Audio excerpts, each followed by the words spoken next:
Hi, this is Dr. Ryan Suh. I'm a Gonstead, New York City chiropractor in Midtown Manhattan. In this video, we're going to talk about poop. Okay? Or more correctly put, we're going to talk about constipation, on what causes it and how we help with it. Okay?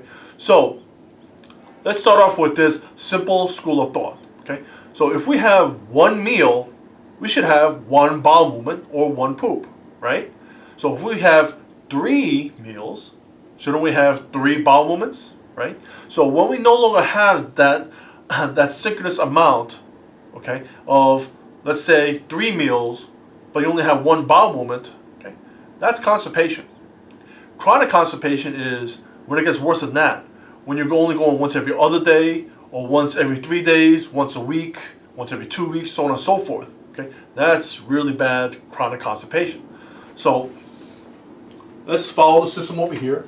When we first eat the meal, okay, goes out our mouth, goes into the stomach, okay, and then from the stomach goes into the small intestines, where we start to digest the food, break it down, and absorb the nutrients. Okay, and then it falls into the large intestines, okay, and then into the colon, and then we poop it out, right?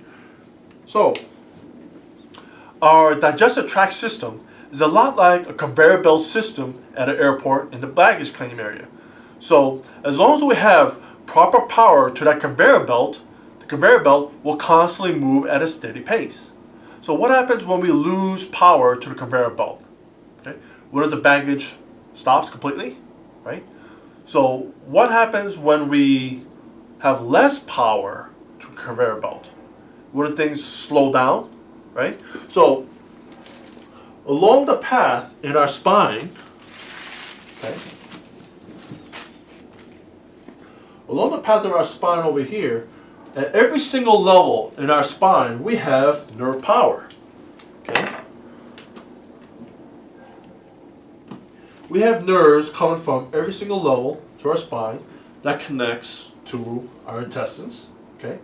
And from the lumbars to here, this one over here, this one keeps on going down to the colon as such. Okay? So every single level, okay, is connected to different parts of our digestive tract system, okay, or the conveyor belt.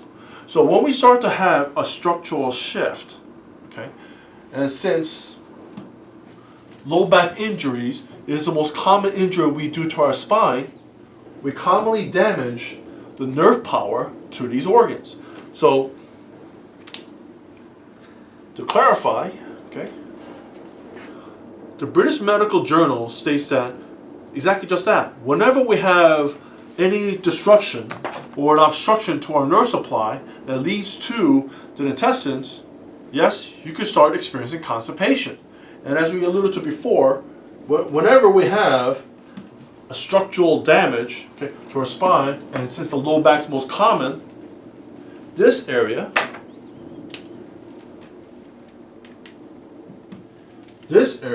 is the most common one to get involved. Some people, you may get injuries to the upper part of your back, therefore this area may get involved.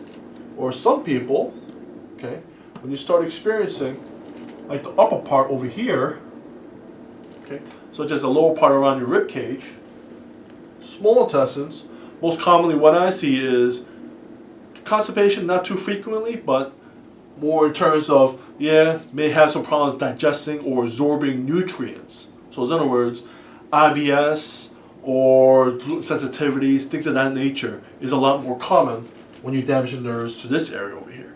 In this x-ray case, I'm presenting you the worst, the most severe chronic constipation case I've ever seen in this clinic over here. This particular patient only goes to the toilet 1 time a month. Yeah, that's right, 1 time a month. And she needs to help with a medical doctor to clear that bowel obstruction. So we see signs of this chronic constipation with all this bowel gas in the belly over here and in the pelvis. Okay, we also see it over here as well in the ascending colon over here, transverse and descending colon into the sigmoid colon. Okay, we also see other smaller gases along with the small intestines as well. Okay, which may or may not be too visible on this video over here. So the reason why she has all this chronic constipation, she has a little unique case. Okay, the structure over here, as you see here, it should line up, just like railroad tracks on both sides. But what do we see over here? This bone over here is not lining up with this. This is her fourth lumbar bone, and she fractured it. It went way forward, as we see here, no longer lining up. It went way forward. As a result, it significantly narrowed the space over here where the nerves come out. Those nerves control her her sigmoid colon. Okay? As a result, since that nerve is obstructed and no longer providing nerve power to those to the colon, she's getting all backed up from here all straight upwards. So here's the deal. I can't fix a fracture, but what I can do is provide structural support underneath it by moving these two bones forward to try to narrow this gap over here, to increase the space, allow more of that nerve to flow through. So as a result, since she now has more nerve power flowing through with a bigger opening space over here, okay, we got her constipation down from 1 time a month all the way down to once every 2 weeks, once a week, once every 3 days, and all the way now to her current 1 time a day. And she's very thrilled with the results. Once again, the British Medical Journal states that obstruction to the nerve supply to the digestive tract due to a structural misalignment in your spine is one of the common causes for constipation. So, if you like the information in this video, please like and share this video, let people know so they can have their spine checked out. Thank you. Have a great day.